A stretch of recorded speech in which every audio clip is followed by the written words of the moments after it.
What is going on? It's Alex coming back at you with another video, and today we're going to be doing our 2-round mock draft. No trades because it is mock draft Monday, and yes, we're going to be doing a 3-round mock draft later this week, just like we do every single week. If you are new, feel free to like, comment, and subscribe. Below my face is my board. These are a representation of my exact grades at the moment, and they're based solely off of all 22 content.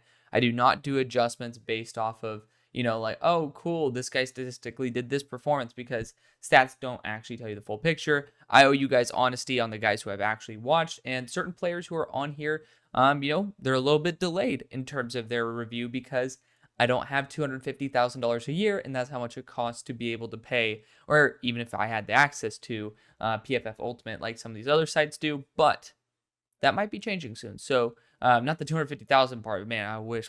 Yeah, if you guys can find a way, let me know. But hopefully we'll be able to get more of these guys graded. That's why I have my supplemental series, like you got the stock report, where I get to end up talking about some guys too. Let's get into this though. Below that, all the great ways to get involved in the community. Go to that link tree. You're 2 clicks away from anything that you want to do, including going to our sponsor, UnderDog Fantasy, where you get up to 1,000 bonus cash for free using my code, and you get to bet on all things, not just football.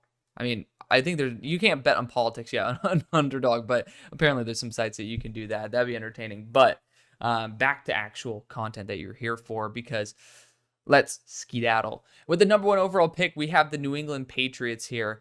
And I mean, you guys ended up surprisingly playing better offensive line-wise without Caden Wallace, without Layden Robinson this past week. Obviously, Drake May is apparently supposed to be the slated starter versus Houston, which, again, even though your offensive line performed better, better is a big relative term, but I would say, Jacoby Brissett is to blame for some of the pressure.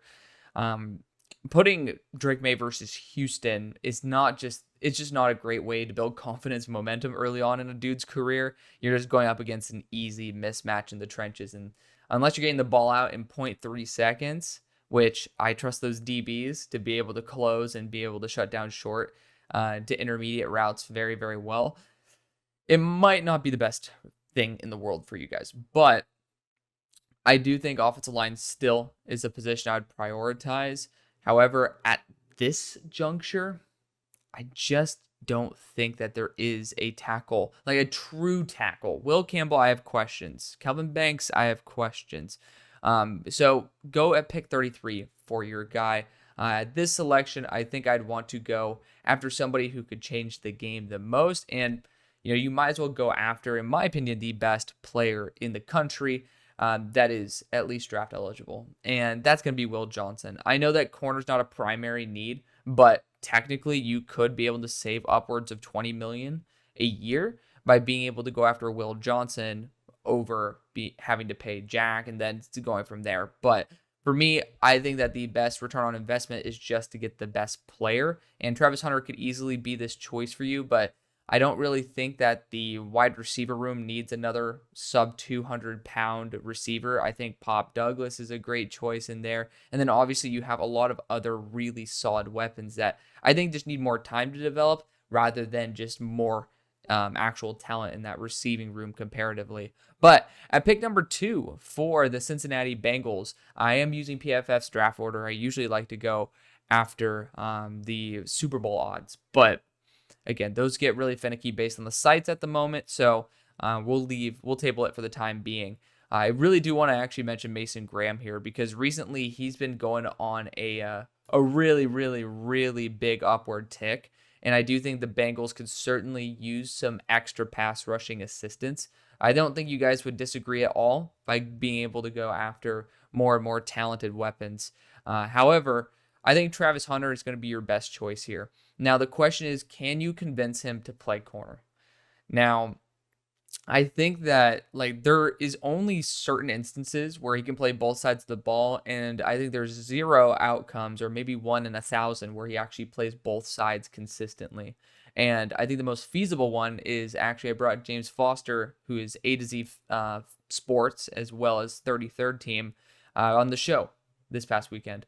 And he was talking about the idea that Travis could be maybe a full-time corner for the short run, and then kind of work his way in with limited reps on the offense, or even the other way around, where he's a full-time receiver, but he actually does do part-time on the defense. I think that's a lot more feasible based on the playbook size, based on the physical needs of the position. So I am going to be going after Travis Hunter here.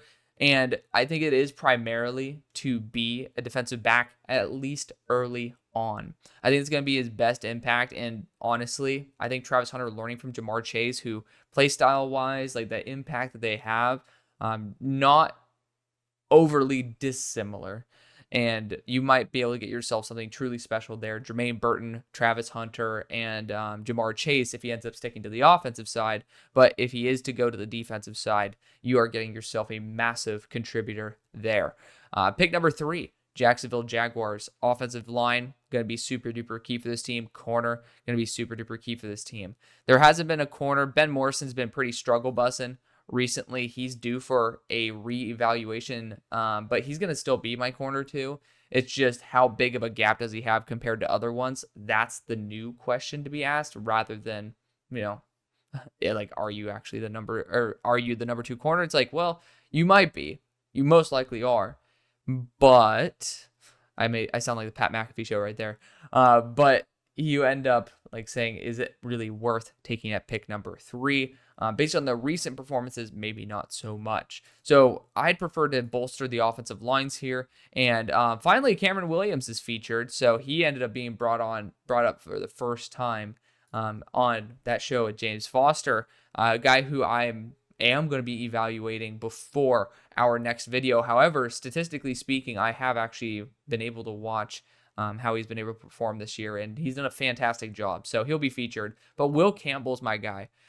He's somebody, I even graded him versus South Carolina. I thought a lot of his mistakes were easily coachable, and it primarily pertained to him being uncomfortable tracking from wide 9, which I assume he just doesn't have a ton of experience with. But with a good offensive line coach, I could easily see it working out. Now, the arm length might be concerning, but I know A, tackles that have been able to work with shorter length arms, but B, I don't think that it could be an Achilles heel for his career, because kicking into guard is not the end all, is not the worst thing on planet Earth. So long as you have the vision for him to be a pure tackle. And pick number 4 for the Cleveland Browns. A quarterback seems like the enticing option, but I'd rather wait to round 2. I have 0 quarterbacks right now with a starting level grade. And, a lot of them, like my next grade tier down, if you guys are new, is fringe starters. So, like, I don't think these guys are going to be absolutely garbage if they step in day 1, but I don't think these guys are top 32 quarterbacks on planet Earth. And I don't know if that should be too contentious when you put it in that frame, but that might just give you a little bit more insight to why I would not go after one of them at this spot. But you guys brought up very, very well that Jedrick Wills is up for a contract. He hasn't signed it yet. And so I'm going to be going at Kelvin Banks, tackle out of Texas. Just a quality player. There are some concerns based off of guys who I know, like James, who ended up bringing up that mobility might not be up to NFL standards. I don't think it's to that degree. I do have some faith in him as a starting tackle, but he right now is graded a fringe tackle for me, but not many tackles are graded better. And Kelvin Banks is extremely experienced and extremely polished. So 1 pressure on the year. He's been rock solid right there for Texas. At number 5 for the Rams, plenty of really, really good options to be able to work with here. And I personally still am on the defensive back route for the Rams, but I don't really think the Rams need to go after a corner that early, especially, again, talking about the gap in this class, and especially given the rank that the Rams are at. I would say that left tackle is still the position to look at, right? And there is only one other tackle at this moment that's worth it, and he's worked his way up. It's not Arianti Urizury, who's done a really solid job. Like, I don't want to crap all over Arianti here. It's actually Josh Simmons. I mean, 0. He allowed 1 pressure. My bad. 1 pressure the entire year. But not only that, this is somebody that coming into the year, I ended up seeing him, and he was visibly excellent. Like, everything kind of checked off for him. He has solid arm length. I mean, I feel like Donovan Jackson would have been the tackle if he did not actually check off the majority of the tackle boxes. And, form-wise, it was a lot of show, not as much tell, because sometimes just players defeated him in one-on-one. But for me, when I ended up seeing that, it's like, well, if you look the part, maybe there's just going to be that game where it just clicks. And then you actually look and perform the part. And that's been this entire year. So I'm going to take a little bit of a curveball. I think that Josh Simmons will be graded higher than Kelvin Banks upon reevaluation. But, this first game versus Iowa was like the actual one to get me starting to be able to regrade Josh Simmons. And he's done a fantastic job. So we have 3 tackles go in a row. And it's not necessarily saying that this is the strength of the tackle class. I think it's more to highlight the fact that, the Jaguars can go after someone who's extremely versatile, because worst case scenario, you get yourself, in my opinion, someone who could be in that all-pro discussion as a guard. But for the Browns, it's desperation on the offensive line and a really tough position to be in. But for the Rams, you're in a position where you're able to at least take someone who is showing a lot more expertise, a lot more prowess. And again, in a quarterback class that I do not have faith in, I'm going to be able to roll the dice a little bit quicker. At pick number 6 for the Carolina Panthers, looking at other options here, I think wide receiver is the easiest move. It's wide receiver, it's corner, it's edge rusher. Those are the 3. And because, again, I continue highlighting the quarterback position. If I really believed in the QBs, I'd send 1 to 4, I'd send 1 to 5. But that's just not happening, right? I just don't believe in the class to that degree. Even Miller Moss, who you guys know I love, he has been someone where, I had a lot of faith in him, even in these losses. But week after week, he's been getting worse, not better. That to me is a negative sign. I need to see that big bounce back, because you can't be continuing to do worse. And especially in the NFL, you got to be able to bounce back and perform better and better and better. However, refocusing on the Panthers specifically, I do think that someone like Luther Burden, Isaiah Bond, LT Overton's in this now, sick. But I really do like what those 2 can bring to the table in terms of explosiveness. Deontay Johnson's not going to be there next year, but I do think edge rusher is a position you've been patching for far too long. And there aren't a ton of quality edge rushers. Hey, Donovan Aziruwaku showing in this. Good job, PFF. I love that. They're actually bringing more names into this. That makes me so happy. Granted, we still are going to have to hold a placeholder for Tyler Barron, but hey, it's a lot less guys that we got to do placeholders for now.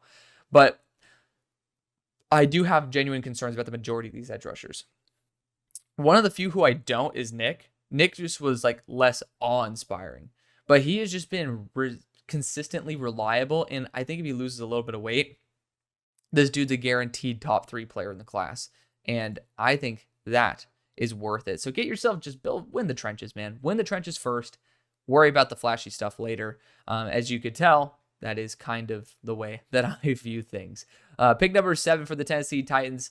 The right tackle spot is pretty damn brutal.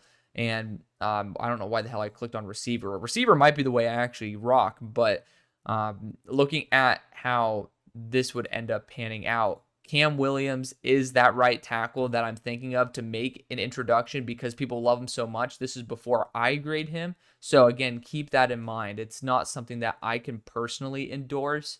But there's a certain point where I can say, hey, this is my blind spot, and I trust the people who've already looked into it. And this is a right tackle needy team. You have receivers that are up for contract or are going to be up for contract very soon. Easily could be the position you go after. If Will Levis continues to fail, could be a position you go after. I do worry that these quarterbacks, again, you see the quantity of them that are fringe quality or even just barely like right there in that developmental range. Like, are they going to be better than Will Levis? Or are you spending a top 10 pick trying to just get off of Will Levis? Like, are you upgrading for Will Levis? Or are you just trying to get off of Will Levis? I'd prefer to just deal with my issues with value, and based on the fact that Cam Williams went in the top 10 for me and James in my last episode, I am going to trust his evaluation and go after Cameron Williams, which you might be saying, oh, is this a legendary tackle class? Look, you have 4 going in the top 10. I think it more so speaks to the teams based on the records right now in the top 10, but more importantly, it speaks to the lack of actual talent in the class. A lot of guys are developmental. A lot of teams are still needing those guys to fill in. And right now, one of the few positions that, based on the need and the value of the player, you might be able to get a positive return on tackle quicker than some of these other positions. Pick number 8, though, for the Miami Dolphins. I'd go offensive line for you guys too in a heartbeat. And luckily, for the sake of my mind, as well as you guys for the video, the organization doesn't do that. So I really wish that I could. But I actually try my best to balance some form of realism with the picks that I do make. But looking at the options that are available to us, I do think that, you look at some defensive interior help here. Mason Graham could easily attribute to that. Granted, you had Mike Owenu even allowing 4 pressures this past week, but I feel like that's been relatively consistent amongst the interior of the offensive lines, and especially for the New England Patriots. They haven't been doing too hot overall, and Jacoby Brissett didn't make a job easy. But Mason Graham, getting him to lock in there as your pretty much your heir apparent to Wilkins was a very smart move.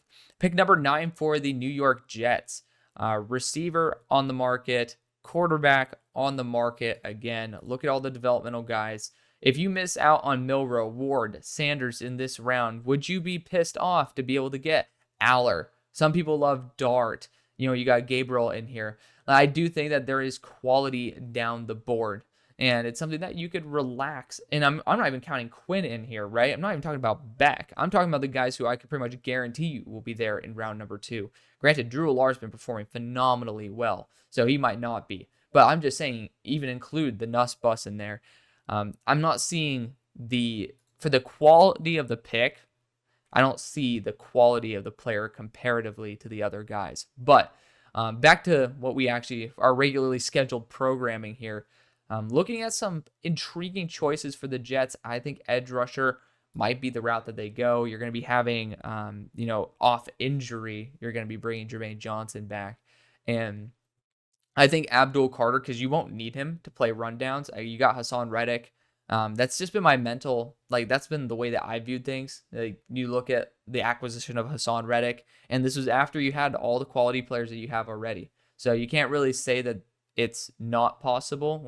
The organization continues to want to overload at the edge rusher position. I don't blame them for it. Abdul Carter's perfect for it. And he's been getting red hot. Even this past week versus UCLA, he still did a phenomenal job. And the fact is, he surprisingly has a really high run stop grade, but I do know that there are instances where he is pretty much designated as a DPR. I'll have to dig into that myself, but I really do think that this is going to be what the Jets lean in terms of talent. To pick number 10 for the Las Vegas Raiders, I think this player can't slip any further because we're seeing a generational run, pun intended, from Ashton Jeanty. He has over 1,000 yards already, and he's averaging over 200 a game, and he's been pulled out at halftime twice. So he needs to go. And he was someone who I was considering at pick 4. And I just couldn't do it for the Titans. I couldn't really do it for the Panthers. Couldn't do it for the Rams. Couldn't do it for the Dolphins nor the Jets. It was just a situation where you just have to eventually plug them in. And a team like the Raiders, where quarterback is right up your alley. Again, you could talk about the return on investment in terms of those second round QBs. This is a spot where you really just take the best player and someone who has been pretty much he's been untackleable damn near. And it's just been a phenomenal performance. Again, Ashton Jeanty, I debated taking him at pick 4. Wholeheartedly, I debated taking him at pick 4. But let's continue on. At pick number 11 for the Arizona Cardinals, I think pass rush and defensive interior are the routes to go. The beautiful thing is Kenneth Grant has turned it on. Tyleik Williams is back, and he actually only had a couple of reps this past game, if I'm not mistaken. Not a full game, but he even did a very, very good job. Derek Harmon. I didn't even realize this. We follow each other on Twitter, so I'm going to try my best to get him on the show.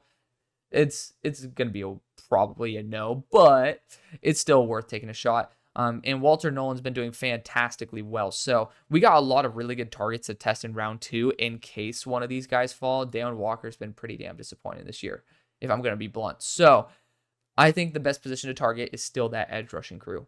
Because with guys like James Pierce, who are super high floor, and then I don't want to diss my guys over here. Where the hell did they put Jalen Walker? Jalen Walker's fantastic. Now, you could also then put the counter in there. Well, I can almost guarantee you that Donovan Ezeuruwaku could be there in round 2. So, like, what's the return on investment here? I think that's fair. And, you know, with the emergence of Donovan being pretty much a perennial guy on my stock up list and being actually a really solid system fit as kind of like that Hassan Reddick, I'm actually going to be able to say, let's go Kenneth Grant, who is a red hot hand. It was getting embarrassing here about those first 3 weeks. I'm like, dude, you're doing absolutely fuck all. And he was in the 5% at both these spots. And look at them. They've actually jumped up 50% each relatively compared to where they were. I'm going to be going Kenneth Grant here, an absolute beast out of Michigan. I loved his motor. I just did not love the production. He's someone who I wanted to see go off this year. And it took him some time, but he did it. And I give guys credit who are like that. They're fantastic. At pick number 12 for the Colts, let's go for my darling pick for him. I instantly put this in every single time that he's available there because it just makes sense. Someone right down the road, Ben Morrison, boundary corner, massive need for the Colts. And, Ben Morrison is going to be a perfect fit for him. He's physical, maybe not the biggest guy on planet Earth that they usually go for, but, his performance has not been overly admirable as of late. But I think overall, we've seen the talent versus the best of the best receivers who are still performing very, very well in the NFL today. At pick 13 for the San Francisco 49ers, that would have been a pretty damn awesome pick. Now, looking at the options at offensive tackle, I'm seeing if they ended up adding any more guys. I don't think they did besides adding in, where's Williams at? Cameron Williams. I do worry about my guy Marcus Bowe, which he could technically, we haven't even checked out the interior of the offensive line. They could have technically added him here, which they did not. But, the right tackle area is a little bit weak. It's a little bit weak. I love Emory Jones, but again, offensive lineman, not a guaranteed right tackle. You might actually want to wait. Armand Membu might be the guy who you want to wait for. Because, hell, if you're going to be getting someone who's a flex guard, I have a lot of faith in Membu, and you can get him there in the second. So I actually might hold off on an offensive line for the Niners. A sneaky need that they have is pass rush. They've been continually, this past offseason, they've been pretty much patching it with essentially nothing. And I think it's time to make a change there. So looking at the guys who are available, I'm going to try to put some more respect on Princey Umamielan's name. This dude's in the backfield 24/7. I watched that Kentucky Ole Miss game. It was a big test. He statistically doesn't look as good as what he actually played. He was phenomenal. He was constantly making an impact on the game. I don't know why he's not getting this type of love, but I'm going to be not the first, because I know people love him, but I'm going to be the first of the guys who I've been looking at to put him in the top 15. And then again, of course, the Niners are not going to be here at 13. But for the time being, I think it's a smart move. Pick 14 for the New York Giants. This is killing me because I love Malachi Starks, and he's continuing to fall. The receivers are as well, but looking at the Giants, I think their biggest needs are going to be that quarterback and that running back. Honestly, I agree with PFF there. I do think with the longer-term vision in mind, a boundary corner still is on the menu, but it also is something that you can wait on. I do think that actually this could be the spot, especially with how much you guys love Devin Singletary. Someone like Quinshon Judkins could just take it and run. No pun intended, but I guess pun intended. He has just been unbelievably reliable every single damn week, and this team kind of misses an identity in the running back room. They do. Now, you could go Tetairoa McMillan. You don't need to put your entire offense solely on whether you're going to be able to have Malik Neighbors out there or not. And if you want to do that, you could stretch the field and have unbelievable capabilities. But I also don't think that, unfortunately, fortunately, you have Andrew Phillips. Otherwise, I'd go Malachi Starks here. I would say, hey, if you have some question in your slot room, go Malachi Starks. He's the best player available. But evaluating the talent that is available and knowing that this team needs an identity on offense, this will be the first quarterback taken. And this is where fringe quarterbacks can be taken because that's the first round, right? Like the top 10, you better start. You better be a starter quality. In my opinion, you got to be starter quality. If you're in that 15, technically this is just before that, but post 10 range, that's where I allow a little bit of a shakeup. And at this point, you got Jalen Milroe here who, to no fault of his own, it was not his fault that he had to put up like 50,000 points versus Vanderbilt. I thought he had a very well-rounded performance. All 22 wise, haven't been able to see it yet. But, personally, it was the defense that let him down. I didn't see him being the primary reason. Cam Ward has gotten to be proving to be a little bit more of his old self. I was hoping to see an acceleration in terms of his processor. Hasn't really gotten there, but it's still unbelievable talent. I think the Giants are in a position where I think the best options, you're going to be surprised, is Sanders and Milroe. Completely different players. And based on Dable's past with Josh Allen, I think it's smart to go after Jalen Milroe. At pick 15 for the Philadelphia Eagles, I'm going to be honest, quarterback should not be out of the question for them. Hot take, but it is what it is. I do certainly believe that the Philadelphia Eagles are being held back by their quarterback position. Jalen Hurts has been a really solid game manager, but at the same time, say it with me, none of these quarterbacks are guaranteed starters. So you're not getting an absolute steal. If you ended up, let's just say Jalen Milroe continues to be the best quarterback in the country and damn near is able to beat Ashton Genty for a Heisman, and he falls to 15 somehow, some way, you can consider it. But nobody at this point is like going to be worth potentially challenging that position. The positions I'm looking at, though, tight end, which at 15, with the edge rushers available, I think this is going to be a pretty easy position group to look at. And James Pierce, super high IQ. He's been getting better and better. Statistically has been a little bit inferior compared to where I want him to be. But Jalen Walker is the guy who I just love the most. I mean, he's looked at as a pure linebacker, but I really think of him as a top 5 player in the class. And this is with Marcus Bowe, who is going to be dropping. Again, these are my grades. This is why I also talk about how I feel about the players, because you guys get to see what's actually in my spreadsheet versus I actually get to talk about where they are currently in my mind. And so I'm going to be going Jalen Walker here. He's a guy who I think will definitely continue to rise, and especially this next week. I'm forgetting who Georgia's playing this week. It's going to be fireworks, though. I'm super excited for it. It's Jalen Walker proves every single time I watch him that he's well-deserving of being a top 10 pick, and everybody I talk to says the same. So just like I'm talking about Princey Umamielen, let's put some respect on his name. And it's going to piss me off because the Saints don't need better defensive back help, but they're always in a position to draft the best player available, and they're always going to succeed in a great defensive back with a great defensive back. If Malachi Starks is here, as much as I want to go after a T-Mac, as much as I want to go after a Luther Burden, you just can't. Let's go Malachi Starks here. At pick 17 for the Chicago Bears, you look at the options available: defensive interior, tackle, guard. Those are going to be the way I go. And looking at the guys who are available, I do not think Daniel Walker or Dante Corleone at this moment are going to be worth it over the other options. I could certainly see like guard being worth pushing off. And I mean, again, I ended up talking about my big brain move this past week in, I believe, my trades mock draft, which obviously isn't even possible anymore because I got Josh Simmons in the second round, Donovan Jackson in the first. Donovan Jackson is still getting back from his injury, so I think that's why he's been less productive than Simmons, but he's still doing a damn good job. Ursery might be the best choice here, and here's why. I think he should play guard in the short run, and he's an unbelievable run blocker. He finally got back to his run blocking prowess, but he's improved noticeably as a pass protector. He's extremely mobile. He's obviously used to the harsh climates, and he's just going to be an absolute baller. And then in round number 2, we have the option to be able to fortify the interior of the offensive line again with a center, perhaps. And then you have your successor at tackle just being coached up, being trained up. And who knows, if you're lucky, you could even play him at tackle and just see what happens there. I like that flexibility. There's also teams in your own division like the Packers as well as the Lions, who I think that Ursery wouldn't be a horrible fit for. So you're also disarming them of the capability to do so. And I think it's a good opportunity for you to at least weaponize your offensive line, because I don't think it's going to be a bad thing to protect Caleb Williams even better. And at pick number 18, speaking of the in-division rival, Green Bay Packers, a lot of really good players are falling, but that's the NFL draft. Happens every year.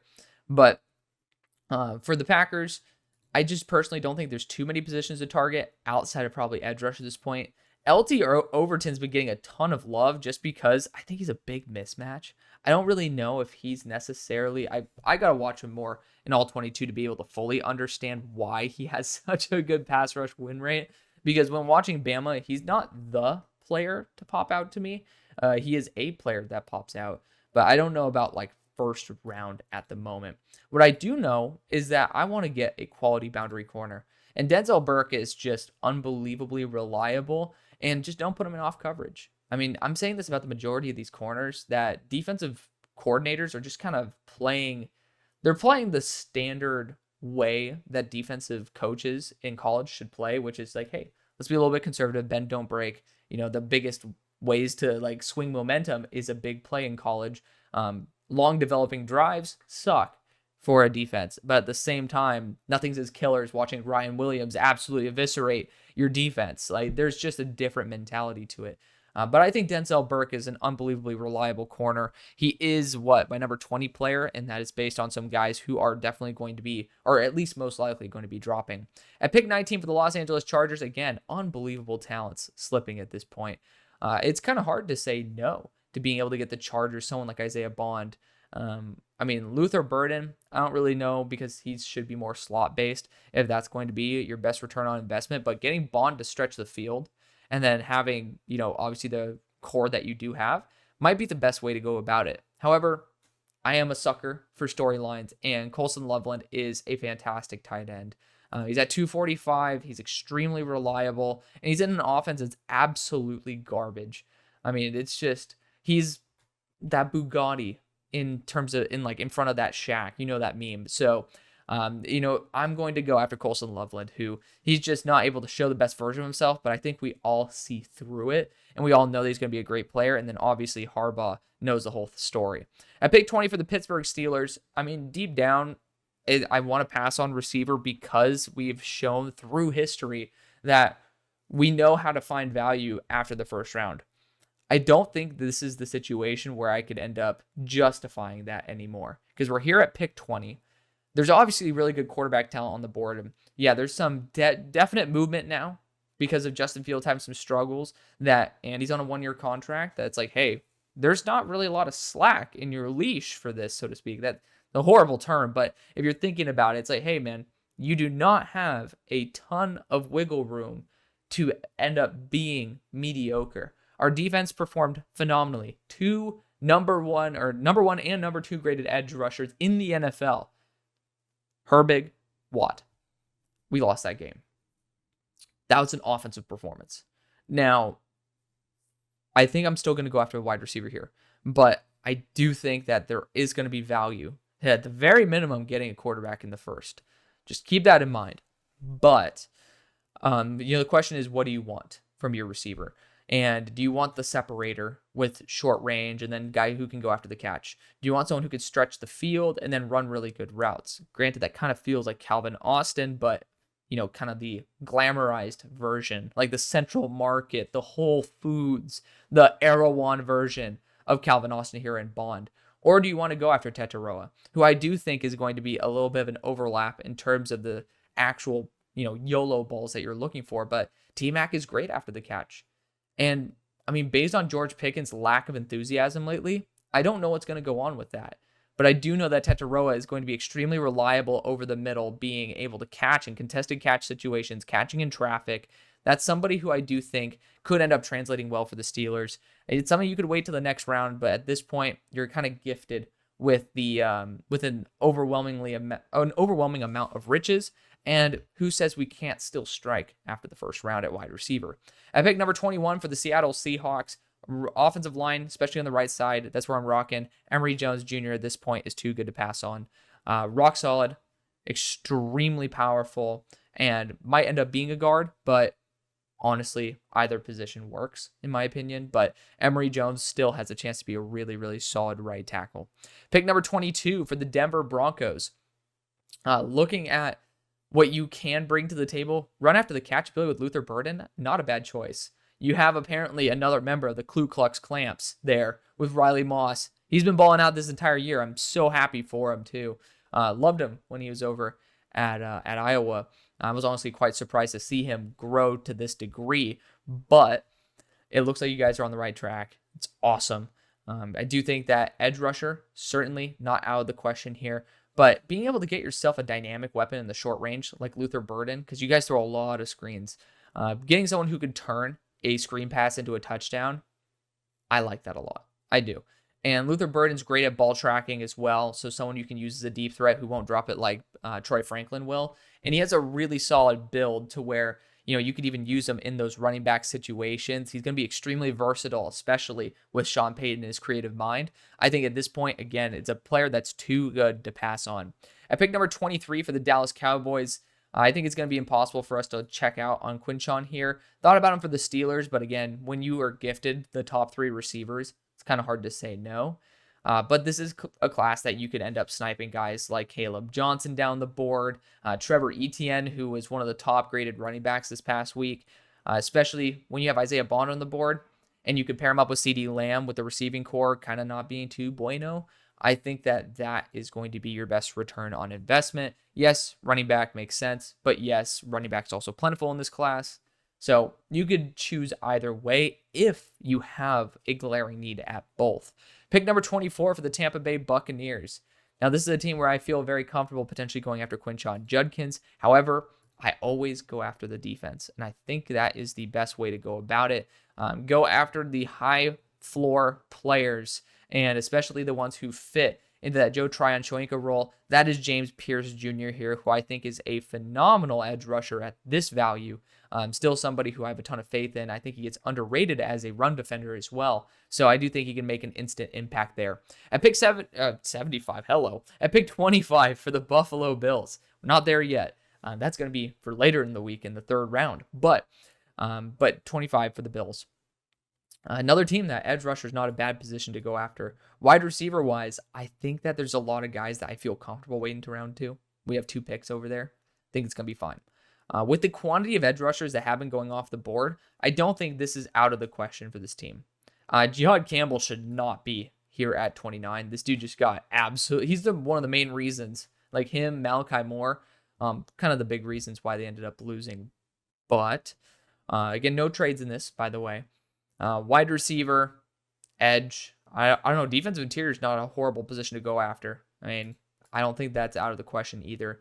But I think edge is the best thing to do. And I want to give credit to LT Overton. I know this is a team that certainly can be looking at a little bit the larger size edge rushers because, I mean, even when Rousseau came out, pretty sure he was at 265. Like, Mikael Williams might be worth it because of the ceiling.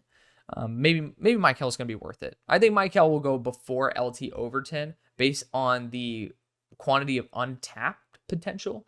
And Georgia not necessarily being able to be the hallmark of teams that got the best out of their edge rushers, which technically you could say they do, but I don't see the development the same way that I think that guys in the NFL could be getting when you have someone like Von Miller to be your mentor. Continuing on, though, at 26 for the Baltimore Ravens, offensive line's the way I always go. The offensive line's going to be the way I continue to go. And looking at the options available, you could go Wyatt Milam, kick him to guard. Jonas Savagnia, you could kick him to guard as well and let him train up to be a tackle. But, when you're trying to talk about these tackle to guards, I'd rather go a guy who I trust at guard who could potentially be a tackle. Like, I'd rather go after Tyler Booker, who's unbelievably rock solid, who can end up being a true left tackle if need be, and allow Ronnie Stanley to choose and to be able to train him and see what his fate should be. Regardless of the outcome, you're getting a quality player. The question is, when Stanley is done, do you have his replacement, or do you have somebody who's going to help his replacement continue to grow and continue that legacy of being really damn solid? And you know what? I like that stability. At pick 27 for the Atlanta Falcons, edge rusher, again, still going to be the position I look at. Boundary corner 2, still a position I look at. And, I think that edge rusher is going to be the way to go. And this is where I can see someone like LT Overton going. And we're at that point in the draft where we're going after the quality positions with quality players. This is somebody who I don't have an official grade on. However, people love him. And even James came on the show this past week. He ended up taking Overton in the first. I'm going to trust his analysis. So we're going to be going LT Overton here in the first round. And the reason why I'm going edge so consistently late at this point is because I know that there's not going to be edge rushers there in the second. I know how quickly edge dries up in this class. And granted, I am a main reason for it. But I'm also self-aware of the fact that these edge rushers, they're going to be kind of like slipping pretty quickly in terms of the actual value you're getting. Pick number 28, though, for the Lions, offensive line, edge rusher. What can I say? I just don't really see, at this point, we've seen the slip, right? You got Tyler Barron in that mix. But I mean, Donovan is not the build that I would go for at 28. This is where I'm like, okay, let's reverse course. Let's get back to it. Donovan Jackson is my second highest graded interior offensive lineman. Don't overthink it. I mean, he just came back from injury, and he did a pretty damn solid job. I think he was one of the few to allow A pressure this past week, but I mean, hell, I still think he's a fantastic player, even as tackle upside as well. Pick number 29 for the Washington Commanders, and you're seeing some interesting player slip. But again, ask yourself, what team is going to be drafting them? Like, I'm talking about the quarterback specifically, because I know that's what's getting people's feathers all ruffled. But again, ask yourself that question. I do think tackle is still not solved for the Commanders completely, but I don't know if there's going to be someone here that necessarily solves it better than what you have. Now, Mikey Sainristil actually was listed as a boundary corner. I did not see the rep split, but I love that. I also love the idea of getting someone like Tacario Davis to step in, who can potentially be someone who is awe-inspiringly incredible. He just allowed 107 yards this past week. However, he is somebody with great size, 6'4", 200 pounds, who is actually really solid at stopping the run as well. But most importantly, if you end up having him fail as a corner, his IQ is so damn solid and his frame is so great that I can trust him developing as a top tier defensive back. And that at least gives you some stability to where Emmanuel Forbes, let's call it a done deal. Like, he still has his potential, but Tacario Davis at least doesn't have size being an issue in terms of him having to add mass. Tacario Davis does not need to add mass, but sometimes he has some change of direction issues. I still think that the ball skills are ridiculous, and at the catch point, not many corners are much better. I picked 30 for the Houston Texans, defense interior all day, baby, and finally these guys are cooking. And it's Tyleik Williams, Derek Harmon, but I also want to bring Walter Nolan into the mix because this dude's been on fire. Back-to-back weeks versus the best competition. He has been performing his best. That is how you kick ass right there. Right? Like, that's how you gain confidence from my end. You actually do better versus the better competition. When you can turn it up in the games that matter, you are getting taken before guys who I think statistically might even be better. But Walter Nolan, I mean, I love that. I love that. He has taken such a good ascension step, and a lot of players on that Ole Miss defensive line especially are really getting into their own, and I love that about them. Pick 31 for the Kansas City Chiefs, another team that really could be on that defensive interior route. Offensive line, absolutely valid here as well. I think I'm going to go after defense interior. I debated between Tyleik as well as Walter Nolan for the last pick. I think it's fair to say whichever one you wanted at 30, the other can go here at 31. Tyleik Williams is a great run defender as well. So it was just a really quality defensive interior with pass rush upside because interior defensive linemen from Ohio State just are not used properly in the pass rush, in my opinion. Even Michael Hall wasn't used properly, in my opinion. Pick number 32 for the Minnesota Vikings, who are, if I'm not mistaken, the only undefeated team at the moment. Shout out to you guys. You guys doing a phenomenal job. I still think corner is going to be the way that you make the biggest bang for your buck. However, Quinshon did fall to this point, and getting a reliable every down back is going to be the great way to handle it. At pick 33 for the New England Patriots, ended up going after a corner in round 1, and guess what? You get a true left tackle here in Jack Nelson in round number 2. End up having his best game versus Purdue, and that's how you end up bouncing back, Jack. He ended up allowing pressures here and there that I wasn't a big fan of in certain weeks. I'm like, why did you allow pressure versus South Dakota, excuse me? And it's like, why did you allow pressure versus USC? But you know what? He's getting better. He's coming off his hottest performance. This is a guy who I can trust as a true tackle as well at 6'7", 310. That is worth taking the swing on. I think Caden Wallace belongs as a guard. That's how I had him scouted, is a guy who I trust as a guard more than a tackle. And I think that's the best way for him as well. And have Owenu at right tackle. Like, my dream is Owenu and then have Caden Wallace. On the left side, have Jack Nelson be that. And then you could put Layden Robinson, or you could put Caden Wallace at left guard. Do your thing. Like, just have a young interior offensive lineman of guys who are extremely high ceiling players that kind of just need to take a little bit more time to develop. Jack Nelson, someone who I think could be a plug-and-play player day one. The Bengals ended up going after a wide receiver / defensive back in round number 1. Here in round number 2, I'm actually going to be looking at some form of edge talent. It does kind of get a little thin, doesn't it? I know Tyler Barron is still on the table as well. This I actually might go for a curveball here. Derek Harmon might be my suggestion. This dude's been statistically going crazy. I mean, every single week this guy's been going off. I did not know Derek Harmon was a junior. What? I thought he was like a redshirt senior. No shit. Okay, that makes me feel. I thought he was a redshirt senior. That's why I haven't really taken him as early as I have. You know what? Let's go after him. This guy's been a pass rushing machine, but on top of that, he's been getting, I think, a minimum like 3 defensive stops a week. Very well-rounded performance. A name that not many know. I know Broshmo's a big fan of him, but he was someone who I had in my way too early 2025 in the first round to Miami. And to be fair, he's performed even better than he did at Michigan State. At pick 35 for the Jacksonville Jaguars, we went after Will Campbell in round number 1.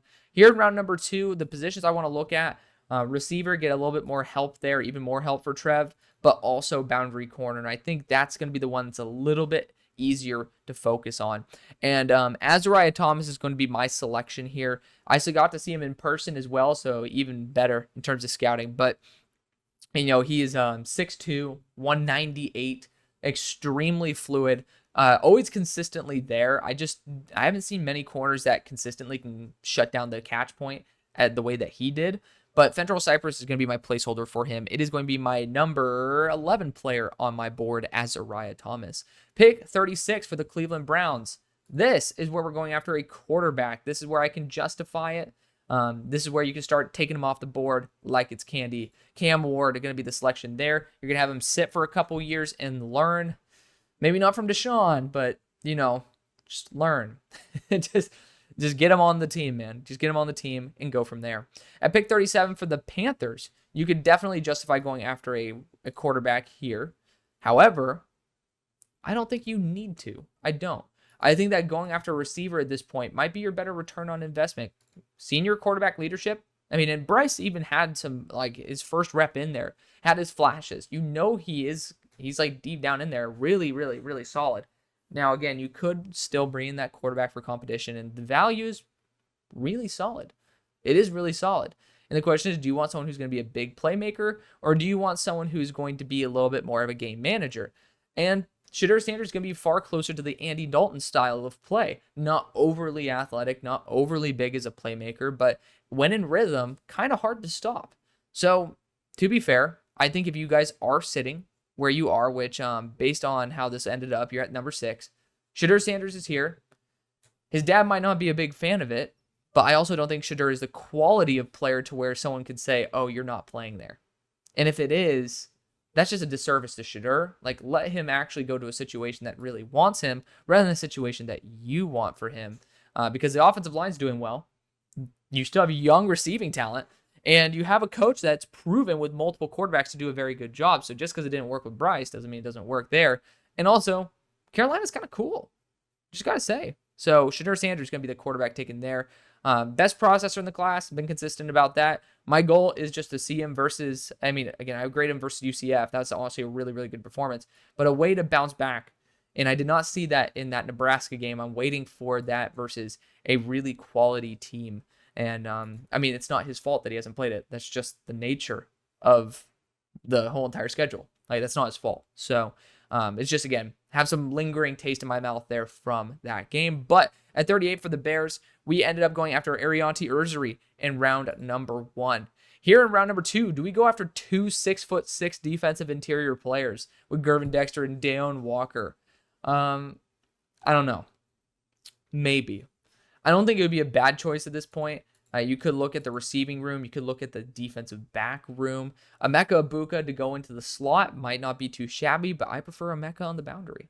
That's me. I really like him on the boundary. Now, I mean, like, look at this. He technically is a slot receiver this year, and he's thriving. He is thriving this year, doing a really good job. But, again, you could end up looking at a couple other routes down the board as your wide receiver 3. And I don't think you'd be in a wrong position at that point. But Emeka Egbuka is going to be going very damn soon. So I'm going to rock with him. I am. I think the Bears, again, you got the third round, got our second round pick, address defensive interior, address edge rusher. I think defensive interior is easy to fix with like good free agents. Far easier than it is actually quality wide receivers. Keenan Allen's up for a contract. Emeka is healthy and thriving in the slot. Let him continue to do that. I picked 39 for the Tennessee Titans. We ended up going after offensive line in round number 1 with Cam Williams. Is it Cam Williams? Pretty sure it's Cam Williams. Yeah. And at this point, you got Alec Iomaner, but you guys love this pick. I don't like taking this pick from y'all. You guys love it, and I'm perfectly fine with it. To play DeAndre Hopkins' role, Trey Harris is kind of hand-in-glove fit right there. He's coming off a 176-yard week versus Kentucky. Even this past week, he did a phenomenal job as well. I think it was a little bit better distributed. Finally, Jordan Watkins did something, but Trey Harris has just been uber reliable there for Ole Miss. And I think that, the last time you took a receiver from Ole Miss in the second ended up working out. Maybe not for you guys to the same degree as like overall, but it still worked out. And Trey Harris could be a really damn reliable weapon, especially after the catch. Pick number 40 for the Miami Dolphins. Again, I always wait till round 2 to get the O-line. And, we got Mason Graham in the first. To be fair, so right now this is my thought process. Tate Rowledge, go for the highest floor guy. Marcus Bowe, you could toss him in there as well. Thing is, the quarterbacks are here. And the question you got to ask yourself is, how much do you trust Tua's health? If you trust it a lot, go after the offensive lineman and then just sit there. But if you really want to roll the dice, or if you really don't trust Tua, get the QB here. There's actually a lot of tackle/guard hybrids that you could take. Wyatt Milam, for example, will be there in the third. If he's not, you could look at Armand Membu. If he's not there, you can look at Marcus Bowe. There's a lot of different players that you can end up going after. If that doesn't work, you can go after Charles Grant, who just put up back-to-back weeks versus literally nobody, but he's 6'4" as well. So there's just so many really solid interior offensive line options to where you don't need to force your hand. And you know what? I'm not going to force it. We're going to go after the highest ceiling player here. And that's either Drew Allar or Quinn Ewers. I think Quinn Ewers is a little bit more adept to the quick pass game. I think that he's going to be more of the style that Miami wants to gear towards. And especially with his bond, no pun intended, with Bond, he fits pretty damn well with the style of receiver that you have, more than Drew Allar, who doesn't really have that backing. New York ended up taking an edge rusher in round number 1. Where the hell did the Jets go? I keep forgetting they were earlier. Abdul Carter. We're going to go after tight end here because I still think a receiving weapon is going to be a massive win for you guys. And getting someone who can block like Tyler Warren sounds great, but I also know that you guys kind of value that receiving aspect, especially after the catch. We're going to go Harold Fannin Jr. here. So now you got 2 guys in Malachi Curley and Fannin who are primarily great after the catch. And I think that's going to be a little bit more dangerous than somebody who can just be like more of a traditional tight end. And no, Malachi Curley's not a tight end. I'm just talking about recently the higher end picks that you spent on receiving targets have been more focused now towards the after the catch aspect. Pick 42 for the Raiders ended up going after running back in round 1. Look who's here in round 2.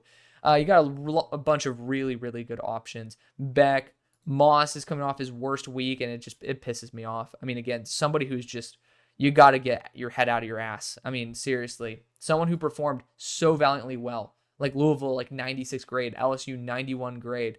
And it's just like, even up through Michigan, I believed in him a ton. The Wisconsin game, I watched that. I've watched every game that he's played this year. And it's just like, he's getting worse. Keep dropping his grade. And I'm like, stop. Just stop, dude. And he's not. He's getting worse. So I am going to say that most likely he would not be my selection for the Raiders. But Carson Beck had some moments that were absolute butt cheeks. At the same time, he's someone who's also bounced back from being ass. If you took that first half out of the Alabama game, this dude was absolutely dominant. So you actually are in a really good spot, but I do think that you guys should be going after a little bit more upside.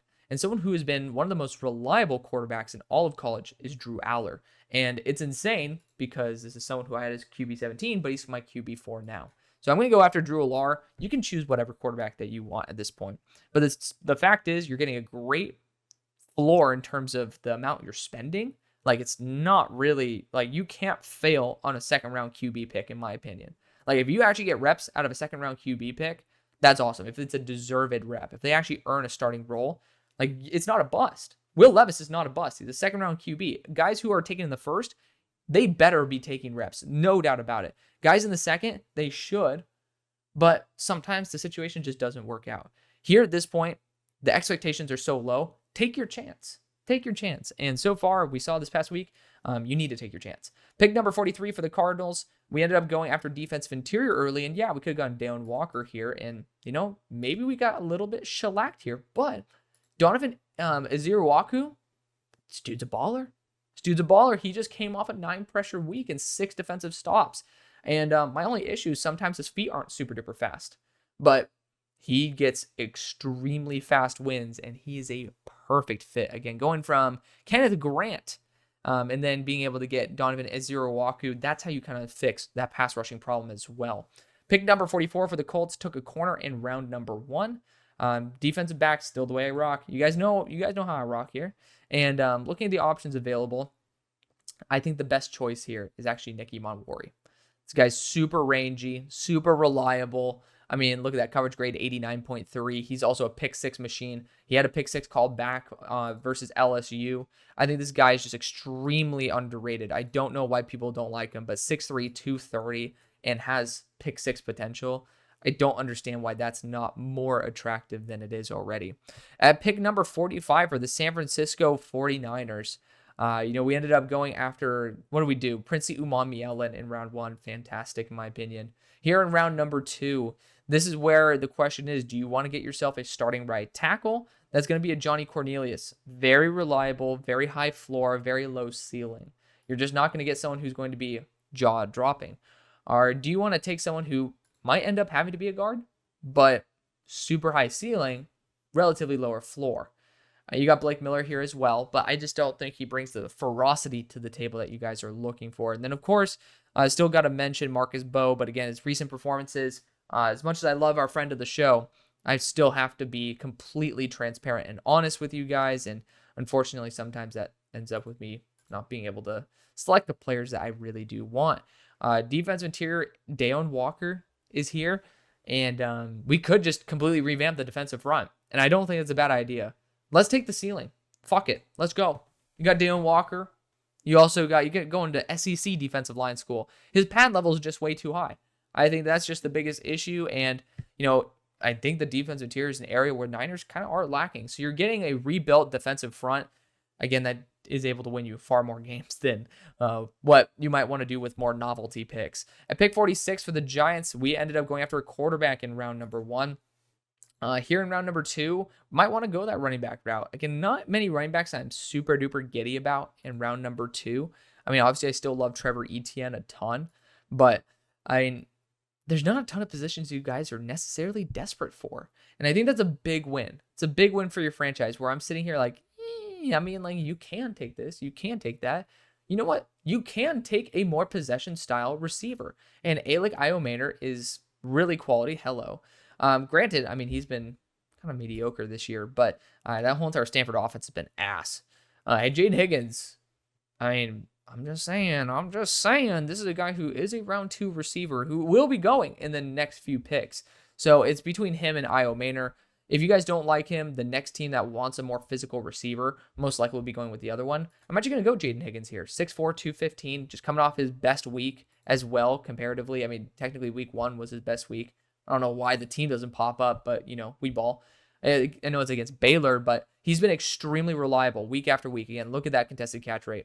It's almost 70%. He was at 100% too. So they kind of threw up some bullshit balls, but 0% drop rate as well. The definition of reliable. Jaden Higgins also not too shabby of a blocker, but he's sitting there at 34 on my board. Pick number 47 for the Eagles went after edge rusher in round number 1 with Jalen Walker. Here in round number 2, God bless Tyler Warren's here. That's the easy shoe-in. Goddard's 29. Tyler Warren's 260. Good blocker, good receiver. Just kind of that easy shoe-in pick. The Saints ended up getting a really, really good defensive back in round 1 in Malachi Starks. Here in round 2, let's go after that receiving talent. Let's go after Alec Iomaner at this point. Why not? Get yourself someone who can stretch the field, who has that big play potential. Just a rock-solid, reliable receiver that just is in a garbage offense. For the Bears at 49, we've gone after a receiver with Emeka Egbuka, as well as interior offensive line / tackle and Arianti Urzuri. Now, sitting here at pick 49, defensive back, not a bad position to look at. You could get one of the top guys, but Kevin Winston, a little bit of an overlap. You want more of that free-ranging safety movement. And so let's look at the guys who are available. You can go Jonas Savania to play guard. Or play center, excuse me. He's someone who is tracked to be a center talent. And at that size, I think he'd be a really, really good choice for it. I don't think that's actually a bad idea. And then again, you get someone who has that tackle versatility in case of injury. You really do have yourself a really high quality player. And technically, if you want to start Urzuri at tackle, Jonah could be a guard. You're drafting Jonah to be interior offensive line. But again, I love that flexibility that he can be a starting tackle if need be. Pick number 50 for the Green Bay Packers ended up going after Denzel Burke, I believe, in round number 1. Uber reliable man he is. Edge rusher, let's get it. I mean, not a ton of actual proven talent that is not older. And so looking at the guys who are available, Jack Sawyer's been on kind of a big run. And I love that about him. It's another guy who I really want to send to Detroit. So we're going to be sending him here to kind of give the middle finger to my Lions fans. Sorry, buddies. But at 51 for the Chargers, we already went after tight end. Let's go after defensive line. And again, we've poached a good amount of this position here. I don't really want to go actually after edge rusher. I'd rather go after defensive interior. And again, we've kind of eviscerated that position. Aeneas Peebles, though, I mean, that could be kind of his the new Mason Graham for that DC right there. So I do like that potential. But at the same time, you have some really solid running backs, some really solid ones. I think that could be in the mix. You also talk about center. Center could be in the mix as well.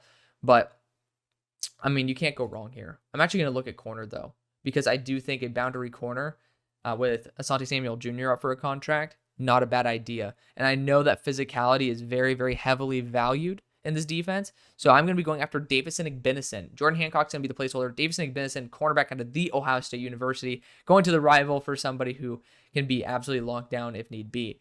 Pick 52 for the Pittsburgh Steelers. Went after receiver in round number 1. Running back could be the position here in round number 2. But, I mean, oh, man, did I really take all those quarterbacks? God damn, I just killed our opportunity.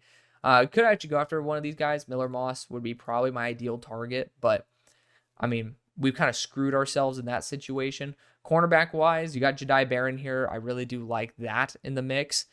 He's been doing a phenomenal job this year. You can look at it statistically. Granted, coming off his worst week. But overall, been extremely reliable there for UT. Tommy Hill's in the mix, but I really do actually like Jason Marshall here. I think he's built to be a Steeler as well. His IQ in pass protection is insane. But let's look at some other options. Probably would be a position that I'd be willing to move out of. Spoiler. Also, Harold Perkins going to be returning in this one. Same thing with Siobhan Ravel, just because both of them tore their ACLs. Damn, deep down, do we just go Jaden Roberts and say fuck it? I don't think we do. So it's a weird position to be in. I do wish I ended up going after a position not named wide receiver in round 1, because I'd be perfectly happy with another guy here. And there's some really good choices for us. I don't think linebacker is a position I think we need. I don't know why PFF has that as their need. We'll go after corner here. And I'm going to trust Jedi Barron.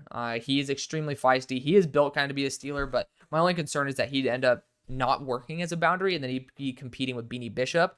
But he's been playing boundary this year, and I'm going to give him the credit where credit is due until proven wrong. And so far, he's been doing a damn good job. Pick 53 for the Seattle Seahawks. We got our right tackle of the future. Don't really see too many other positions I think this team desperately needs, except maybe getting your big hitting safety. And I think Kevin Winston could be in that mix. He could even be one of those flex linebackers. He's just been hurt, and then he'll be making a comeback. A lot of people love him in the first. Pick 54 for the Broncos. Went receiver in round number 1. Let's get some edge talent here in round number 2. Kamen Rucker's just been injured, but he ended up coming back for a couple reps, and I think he ended up having 5 reps, or maybe it might have been upwards of 10 reps this past week, and ended up getting 2 pressures. So I love that about him still. I think he's just super rock solid and gets no respect. So I'm going to go after Kamen Rucker here. Pick number 55 for the Dallas Cowboys. I ended up going after receiver in round number 1. Here in round number 2, would not be mad with going after one of these running backs. Trey Henderson has just been extremely reliable as that home run hitting back. Trevor Etienne, you can't go wrong. I think Trevor Etienne's been taking a big step up. I mean, obviously this past week is a great week, but even versus Bama, he was extremely reliable. I'm really excited to see where he's going to go, but I don't really know if you need to be taking him here at 55. I think with Aeneas Peebles still on the board and with Osa Odigizua coming off contract, and again, look at Aeneas's stat line. I mean, he's a pass rushing defensive interior. He might be 290, but that 6'1", you're getting someone who could be Kalijah Cansey-esque. So we're going to be going after Aeneas Peebles there. Pick 56 for the Buccaneers. Went after edge rusher in round number 1. Here in round number 2, already went after the good tight ends. RIP to that idea. We're going to be going after linebackers here. And Jack Kaiser I still have as my number 1 graded linebacker. However, Stutzman's doing a phenomenal job. Same thing with Barrett Carter. Can't really go wrong with these guys. They're all very, very good players. I really like the range of Barrett Carter. He plays way larger than his size as well. I do feel like he can translate better than the majority of them. Pick 57 for the Bills. It's finally time to go after wide receiver if we have not done so already. We had our first pick as Mikael Williams. This is where we can feel comfortable going after receiver, and Ty Felton pairs up so damn well on the boundary with Keon Coleman. I love that about him. Pick 58 for the Baltimore Ravens. We went after offensive line early. Let's go after some extra defensive back help here. And I like physicality. So Quincy Riley right up there. Again, just somebody who got hurt, has not been performing too well this year to be considered in this range. But still somebody that I don't think is out of the question. You could go actually after a developmental offensive lineman, but we already kind of did that. So looking at other positions, you could try to target. Still could go receiver. Up to you. But I think I still might go that corner route. And looking at it, Tommy Hill, oh man, he just did not do well. And he got hurt too versus Nebraska. Man, this is just such a tough position to be in. I'm actually going to go after Ephesians Prysock, corner out of Washington. I'm gonna rock it with him. Tony Grimes is gonna be my placeholder, but my number 9 player in the class currently, 6'4". He's been super damn solid there for Washington. He ended up having a little bit of a struggle bus week this past week, but he's still somebody who overall is extremely reliable.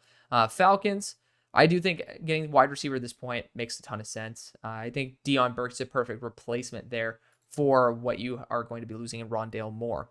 Pick 60 for the Detroit Lions. Went after offensive line early. Let's go after edge rusher here. Shamar Stewart's been super damn solid, but he's been pretty up and down. I think JT Tuimalau's just actually been a little bit more reliable, and I do love what you might be able to squeeze out of him here in Detroit. At pick 61 for the Commanders, ended up going after, what do we do in round 1? Tacario Davis. We're going to stick to the defensive side. It's kind of hypocritical of me because I love going after offensive line, but we're going to go after a player who's not even mentioned on here. We're going to be going after Tyler Barron, edge rusher out of the U. Antoine Powell Ryland, is going to be the placeholder, but this is going to be Tyler Barron, edge rusher out of the U. Pick 62 for the Houston Texans. I ended up going after defense interior early. I do think that this is a team that certainly is looking for that third defensive back. That is going to be super duper reliable, good range. And to be fair, Xavier Watts is somebody who always is able to make that big play. And he was, I think, the leader in interceptions last year, and he's gotten better and better. Notre Dame's defense hasn't really been overwhelmingly great, but he has been really reliable. Lathan Ransom, if healthy, I think is the best safety within 15 yards of the line of scrimmage. So, again, do your own calculations there. I actually love Lathan Ransom. I'm going to roll the dice on Lathan. How about that? It's so late in the draft, you guys can substitute it if you'd like. 63 for the Chiefs. Went after a defensive interior in round 1. Here in round 2, somehow, someway, Jaden Roberts fell. Super high ceiling, just needs to put it all together. And finally, at 64, for the Buffalo Bills, we went receiver. We went after edge rusher. Now, we get to do whatever the hell we want. I do think the linebacking room is a little bit iffy at the moment in terms of the future outlook. Danny Stutzman easily could be a great player for it. Looking at the linebackers that you do have, I do think that the one who resembles closest between Kaiser and Stutzman would be Stutzman with his higher level of athleticism. So that's going to be the video. Thank you so much for watching. I love you. See you on the far side. Peace.